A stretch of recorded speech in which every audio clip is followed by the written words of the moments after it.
எல்லோரும் நல்லா இருக்கீங்களாம்மா? எங்கள் பேர் சித்ரா, வயசு 32 ஆகுது. எங்கள் விழுப்புரம் மாவட்டத்தை சேர்ந்தவங்கம்மா. இப்போ நல்லா தங்கமான கேரக்டர் இருக்கிற ஒரு நடுத்தர வசதி கொண்ட பெண் வருந்தம்மா கொண்டு வந்திருக்கேன். நம்ம சேனலை தொடர்ந்து பார்த்துருந்து சப்ஸ்கிரைப் பண்ணாமல் இருந்தீங்கன்னா சப்ஸ்கிரைப் பண்ணி வச்சுக்கோங்கம்மா. அப்போ தான் பொது ஒரு மிஸ் பண்ண முன்னே பார்க்க முடியும். இவங்க எந்த மதத்தை சேர்ந்தவங்க சொல்கிறாங்கம்மா? ஜாதியும் பார்த்தீங்கன்னா அகமுடியாதுன்னு சொல்கிறாங்க, ராசியும் பார்த்தீங்கன்னா மீனம் சொல்கிறாங்க, நட்சத்திரம் பார்த்தீங்கன்னா உத்திரட்டாதின்னு சொல்கிறாங்கம்மா. இப்போ இவங்க 2ஆம் திருமணத்தை அனுப்பத்த வராங்க. இவங்க குடும்பத்தை தெரிஞ்சுக்கலாம். இவங்க டிகிரி படிச்சுக்கிட்டு சொல்லியிருக்காங்கம்மா. இப்போ ஒரு ப்ரைவேட் ஸ்கூலில் டீச்சராக வேலை பார்க்குறாங்கன்னா, இவங்க இதுக்கு முன்னாடி 2 ஸ்கூலில் ஒர்க் பண்ணியிருக்கிறத சொல்லியிருக்காங்க. இவங்களுக்கு ஒரு நார்மல் வருமானம் தான் வந்துட்டுருக்குன்னு சொல்கிறாங்கம்மா. ஈவினிங்கில் டியூஷன் தான் சொல்லியிருக்காங்க.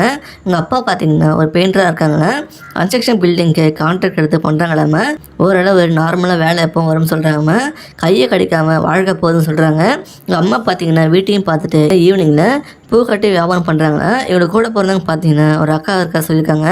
அவங்களுக்கும் மேரேஜ் ஆகி தனியாக செட்டில் ஆகிட்டாங்களாம்மா. இவனுக்கு ஒரு பொண்ணு இதை சொல்கிறாங்க. இவங்களுக்கும் கணவருக்கும் ஒத்து வரலன்னு பிரிஞ்சு தனியாக வந்துட்டாங்கன்னா அது என்ன காரணம்னு கூட சொல்லலாமா. அதை பற்றி நம்மளோட கேட்குறேன்னு சொல்லிட்டாங்க. அப்புறம் சில வருஷமாக தனிமல் தான் வந்து வராங்கண்ணா. இப்போ அதுலேருந்து மீண்டு வந்து 2ஆம் திருமணம் பண்ணிக்கலாம் செட் பண்ணி வரமாக ஸ்டார்ட் பண்ணியிருக்காங்கன்னா, நம்மக்கிட்ட பதிவு பண்ண மாதிரி இன்னும் சில மொழியில் பதிவு பண்ணி வச்சுருக்காங்க. நம்ம உங்களுக்கு பிடிச்சிருந்தா சீக்கிரம் சொல்லுங்கம்மா. இவங்க என்ன எதிர்பார்க்குறாங்கன்னா, வரப்போகிற துணை ஒரு நல்ல கேரக்டராகன்னு சொல்லியிருக்காங்க. குடும்பத்துக்கு முக்கியத்துவம் கொடுத்து நடக்கணும்னு எதிர்பார்க்குறாங்க.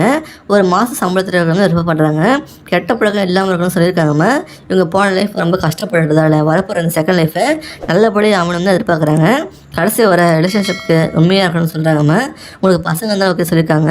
உங்களுக்கு இவங்களை பார்த்துக்கக்கூடிய அளவு வசதி இருந்து தலைமுறையில் கஷ்டப்படுறீங்க அப்படின்னா இவங்களை மேரேஜ் பண்ணிக்கிட்டா உங்களுக்கு நல்ல லைஃப் கிடைக்குமா. இந்த மாதிரி நல்ல குணம் படித்த குணவதியும் மிஸ் பண்ணிடாதீங்க. இவங்களை பிடிச்சிருந்தா இந்த வீடியோக்கு லைக் பண்ணிவிட்டு உங்கள் விருப்பத்தை கமெண்ட்டில் சொல்லுங்கம்மா. அடுத்த வரன்னு பார்க்க இப்போ ஸ்க்ரீனில் வர அந்த லிங்கை கிளிக் பண்ணி பாருங்கள். வாழ்க வளமுடன்.